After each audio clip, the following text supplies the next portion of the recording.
Hello and welcome to Further Inside Chor Leoni. My name is Eric Light. I'm the artistic director of Chor Leoni Men's Choir here in Vancouver, British Columbia, and I am really pleased to have with me as our guest today composer Sarah Rimkus. Hello, Sarah. Hi, nice to be here. It's great to meet you. Again, I keep saying this about this show. I basically just get to cold call people I am fascinated by and make them talk with me in front of other human beings, and it's a wonderful excuse. So Yeah, that's thank a you for. fun thing to do with your time. Like that's great. It's something to do with your time, and hmm these days I'll take, especially if it's a human interaction, I'll take whatever I can get. Tell us a little bit about yourself. How did you get on this crazy ride of being a composer? Well, I guess I started out as a pianist way back in the day. I took piano lessons for many, many years as a young kid and into my high school years, but was more interested in kind of how the music worked, I guess, than performing the works of others. That's a pretty common path for composers, I think. We just get more interested in that side of things. And at least for myself, I was I had a good ear. I had a lot of sort of curiosity about music, but wasn't like the best performer in history. So got more interested in composition. I ended up attending USC, University of Southern California, for undergrad in composition specifically. And it was at USC that I first got into choral music. We were fortunate to have a large ensemble requirement that ended up requiring me to be in choir for 6 semesters. So I sang a lot. I learned a lot of wonderful music, studied with Morton Lauridsen, all that great stuff, and that gave me a really great foundation and leaping point into choral music. Decided I really wanted to focus on that. I loved writing for choir. I love writing for the voice and using text in my work. So I actually ended up going to grad school in Scotland at the University of Aberdeen, which that department gave me an opportunity to really focus on that in graduate school, which is not always focused on in graduate level composition education. So had a lot of great experience singing and composing there as well, and that's kind of put me where I am now. Yeah, and where are you now as far Well, as jobby geographically, jobs and where are you pandemicking? I am pandemicking in the Upper Peninsula of Michigan, which I actually met my now husband in Scotland, was also doing his PhD in composition, and his name is Thomas Lavoie, and he's a composer also. He's from the Upper Peninsula, so we ended up Oh. landing back here post PhD as a place to land on our way back into the country. So we ended up pandemicking here. It's it's a bit close to my home. I grew up in northeastern Wisconsin, mm-hmm. and Mm-hmm. the UP. Michigan can say all it wants to. Wisconsin should have annexed it long, long ago, but Yeah, we're it's we're really not more of we're a not part of, warlike people. So yeah, yeah, that's yeah. yeah. Um, so as far as you mentioned kind of catching the maybe the choral bug at USC, and certainly you had one of the more famous choral composers of all time as a teacher. But knowing your work as well, I wouldn't necessarily say that you're doing exactly what Morton Lawrenson has done. Where are your influences coming from? And that I mean that maybe in terms of other composers, but other things in your life, other kinds of music, hmm poetry, politics. What's feeding you these days as far as creative impetus? Yeah, that I mean that's a great question. That's a big question. I think in terms of music specifically, if I had to name one contemporary composer that's been a really big influence on me, it'd probably be David Lang, and other composers sort of in that kind of style. I The uh, bang on a canners, yes. Yeah, well, and with Lang in particular, I really admire the way that he works with texts. The Little Match Girl Passion made a huge impact on me right as I was finishing up undergrad. Um, and he always has a unique perspective on the text that he's working with, and a really clear concept of his relationship with the text. And of course, he almost always reinterprets or paraphrases or compiles his own text in some fashion. And the idea of really taking ownership of the narrative and the tone of your piece by taking responsibility for the text, and also having an interesting concept or an interesting narrative that is a bit unique behind your work, that has been really important to my professional development. I think that one of the big things that I've learned a lot about in the years since my PhD, and in working on commissions and working with professionals, is that it's important to have an interesting idea behind your music.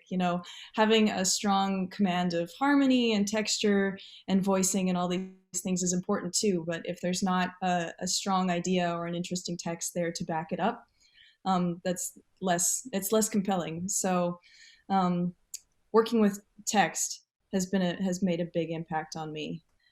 In terms of where I look to for stuff like that, like, I just try to be on point all the time, and just well, I just try to stay curious. Like, I look to history a lot for inspiration, and I've sort of uh, taken inspiration from science, from nature. I just wrote a piece last year, setting the words of a naturalist named Maria Sibylla Merian. She was kind of the first female entomologist that we have record of. She studied bugs and their metamorphosis processes.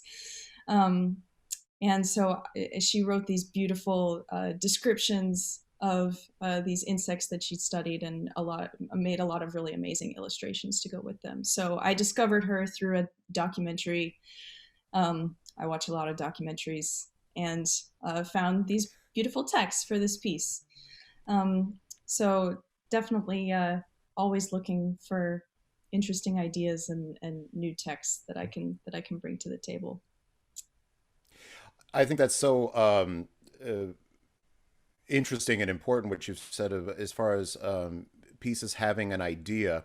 And I want to go down that hole Mm-hmm. just a little bit Mm-hmm. further. I think we've all, at least any sort of conscientious or awake or caring artists that I've run into, we're all kind of re-looking at the subject matters Mm-hmm. and the things Mm-hmm. that we're talking about and what is important to us right now. Lord knows, I think the pandemic has given us a lot of perspective, as has some of the events of the last few years, et cetera, et cetera. So certainly there's multiplicities of ideas that let's say a choral piece can be about, because it does have text. But are you finding yourself shifting in different ways as to what you want to express, and to follow that up with, as you're working on commissions with outside groups, how are you arriving on what that idea is, and how do you negotiate what's important to you, what's important to them, and how that's ultimately going to come out in that premiere? Mm-hmm. Yeah, I'm I think that I don't know if shifting is the right word, but definitely becoming more and more conscious of what's important what's important to me, in terms of, like, what ideas am I disseminating into the Right. world. I think that is the kind of thing that you're not taught to think about that in, like, a conservatory style music program. That's just not really the focus. So it takes practice, like it takes practice with anything. It takes practice to consider these things, to consider what kind of statement am I making with my work. And it's there are a lot of different ways to write about what's important to you. I don't think that I don't think that any composer is under any obligation to be making a specific blatant political statement 100% of the time. But certainly, anytime we choose a text, we are making a choice about what ideas we're presenting to the world. So that's definitely something. You've said no to a million billion other things, and you said yes to that one, which Yeah, is exactly. yeah, So, yeah. and I think that um, I've taken that to heart in various different ways, and with each commissioned project or with each piece that you write, different things are going to be appropriate or of interest to the particular director you're working with. So that can take a lot of different forms. In terms of how you come to a consensus with a director that you're working with, I mean, I like to present a few different ideas. I think that's often a good way to get started. Is if you present like three or four different ideas for pieces that you might be interested in writing, then hopefully you can have a conversation about that and realize like what's sort of sticking out to both of you. Um, and Right. if you give options, like you'll be able to find something, I think. To what degree are you sort of looking at who and what that ensemble is, or and who the director is, and who their audience is, and where it's going to be performed? Like to what extent are you thinking about that piece as the piece that you're writing as sort of this couture piece that you're making for that group and that composite or for that premiere versus maybe like what the life might be beyond that. How are you sort Hmm. of thinking about? I mean, legacy is a bit strong a word, but how are you thinking about that in terms of like the now of that commission and that premiere versus the life maybe after that premiere? Yeah, it's really interesting. I think that this actually varies a lot from group to group. Like some people that I work with will specifically tell me like, "Oh, I don't want to hamper your creative process. I want you to be able to do what you want to do." I've had commissioners express to me like, "I really want this piece to have a life, so please do write something that you think um, will continue to be performed by other groups." And some groups are more concerned with their programming, for instance. I think a lot of what I talk to directors about is fitting into a particular thematic vision that they have for their ensembles. So when I'm working with somebody that has that really specific vision, it's usually more so to do with theme or with a particular narrative that they're interested in presenting. And If I'm that, doing a show about bugs, yeah. yeah, yeah, exactly. Which I mean, I really respect that. Like, I think that that is something that's really important to the way that the audience is going to experience the music. Choir music isn't necessarily like if you go to a chamber concert, if you go to a concert of a professional string quartet, they may be playing only two or three pieces. But if you go to a choir concert, there could easily be 10, 12 pieces on one program. So how do you put that together in a way that the audience is going to experience it in a coherent way? So that's definitely something that I actually really enjoy thinking about that when I'm writing. I think that parameters and something to go on can be really, really helpful. I wrote a piece for the Cambridge Chorale in Cambridge, UK, and the director asked me. Well, first he asked me if I had anything on Marian themes, and I didn't at that point. So, but I had some time, so I said, "Well, no, but I'd love to write you something. Like, can I write you something?" And he said, "Oh yeah, absolutely. That'd be awesome.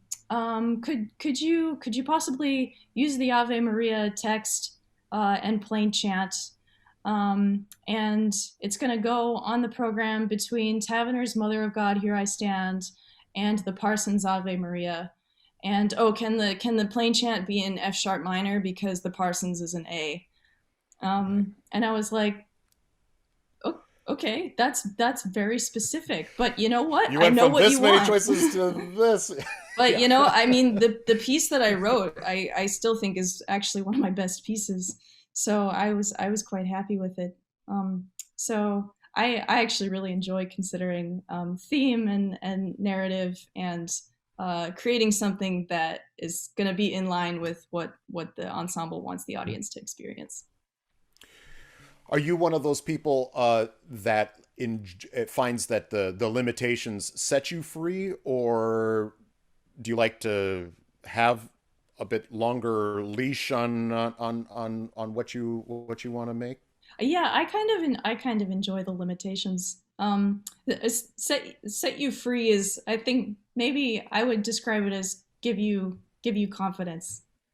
Um, Focus, yeah, yeah, yeah, focus. Yeah, absolutely. I mean, I think like anything in life, a balance is good. It's kind of nice to have a balance of commissions where you have pretty free reign versus commissions where they're looking for something really specific. It can be kind of nice to alternate if it yeah. works out like that. You have written, especially for somebody of your age, no, I mean, a lot of choral works, but you've also done, I think, a really lovely job of doing some longer form pieces as well as these shorter sort of octavo choral Sure. pieces that that most choirs do.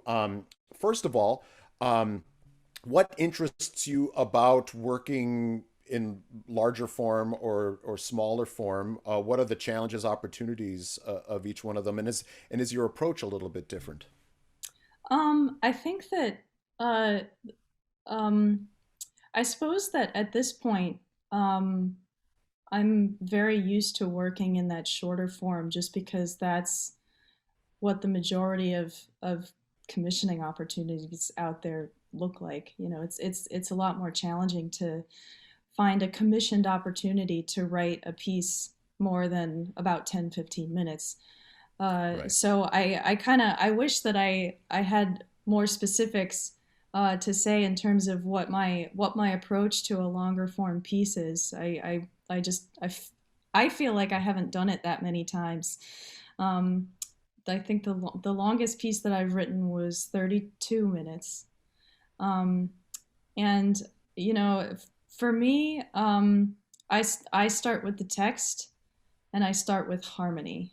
And harmony is really how I tend to kind of organize myself in the early process, in the early part of the process. And harmony is how I feel like I develop the overall feel of the music. At least that's how I start developing that. So, regardless of the length of the piece, that tends to be kind of what I where I start. Um, it is interesting.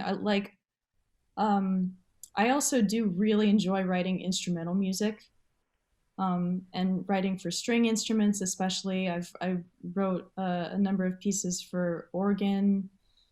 Gosh, was that last year? Last year slash the year before. I've No lost one knows track. time Nobody anymore. Don't knows. worry about it. Yeah. Um, and how it can be a bit nerve wracking having that text removed from your process because that also can be an organizational element. The text kind of helps give you the overall form of the music. So I certainly I have to think a lot about the overall form of things when there's no text involved. But that it's long since been a goal of mine to do that more often. Mhm. It's just a question of opportunity. The going back to folks like David Lang and those sorts of things, both in short pieces and then I think especially in longer ones. I mean, I've been a part of writing a libretto for an hour long oratorio, and that was something I wasn't sure I could do. I had a lot of great helpers with me on it, but uh, that can be really, really daunting. To what extent Mm-hmm. are you relying on? Do you create that libretto, that text beforehand? Does that just become sort of the bones and that becomes set in stone and then you work on that, or is it a fluid process where you're composing, writing, librettizing? That's not a verb, but you know what I mean. Or does that happen fluidly as you're going through? I mean, I think that is one of the benefits of working on a libretto yourself, adapting text yourself. I mean, certainly with the piece about bugs, I had a lot of flexibility in what I decided to use from a source material that was a lot of text. I did the same thing for a couple of longer pieces where I was excerpting things, and I treated it as fairly fluid. I put the document together first, just as if I was starting with a text didn't um, that I didn't write. You know, you want to have that in place first so that you have your thoughts organized and you know what you want out of the piece and everything. But if I needed to cut a line or change a line a little bit, or move the order of something around for the sake of the flow of the music, um, I certainly felt empowered to do that in those situations. And And you that's knew it. who to call to have that conversation Well, to if get it that was change. if it was Yes. something, no, if it's public domain, it's public domain. Um, and if I'm taking if I've got a source document that's 20 pages long and I'm taking 20 lines out of it, you know, if I decide that line 17 would actually be real better if I replaced it with something else, like that's at that point I think I'm that's my call because Right. she's been dead 400 years. So Yep. They have their say. I got one more question for you before we go, and thank you for this. Who is your music for?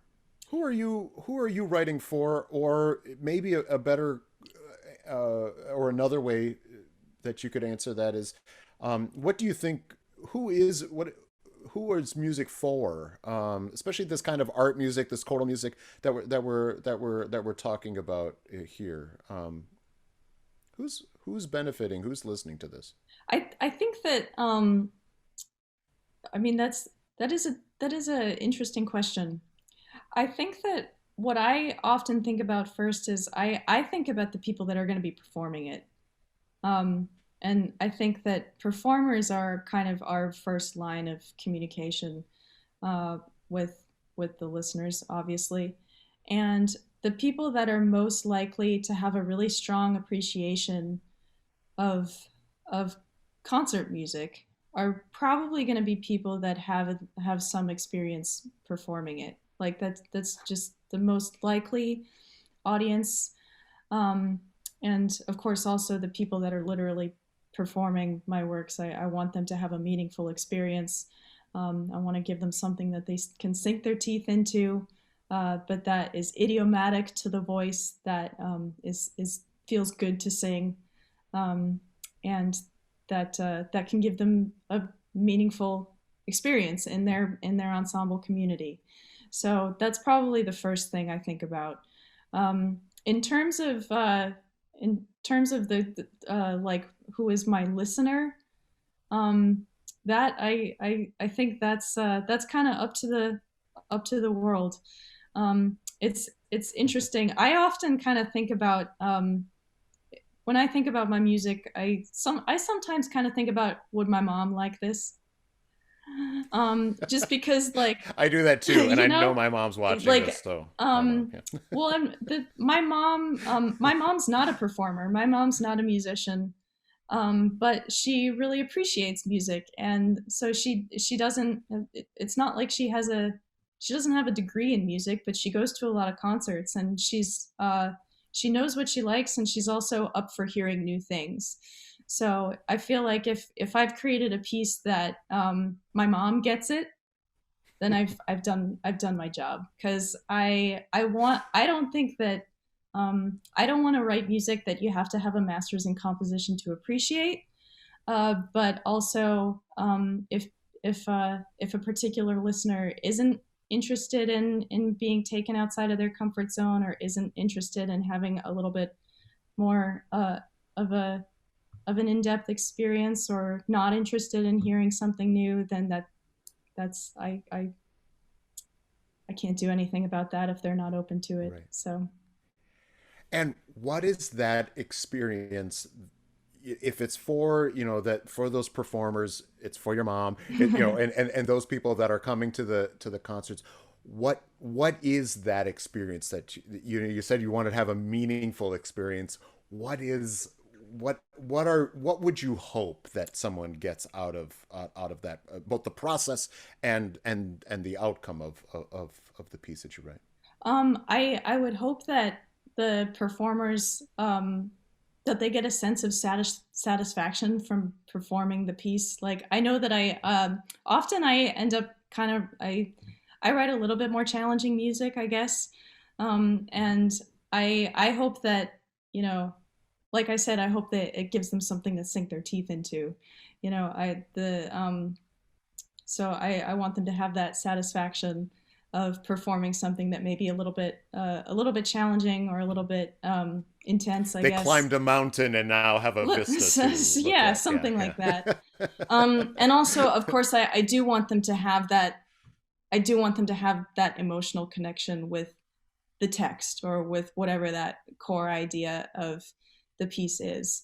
I took a songwriting class back in undergrad, and one of the first things that the professor said was, songwriting is not about you. Like, even if you're writing autobiographical songs, it's not about you, it's not about your experience. It's about creating something that makes a person, that they can project their own experience onto the music that you've created. So if I have created something that people can kind of, can embody the feelings or whatever in their own way, that they can kind of project their consciousness on and relate to it, I think hopefully I've done my job. Well, I think you are doing a fantastic job. I've certainly gotten so much from hearing your music and talking with you today. Thank you so Thank much you. for sharing all these wonderful perspectives that you've had. Thank you. Thank you for having me.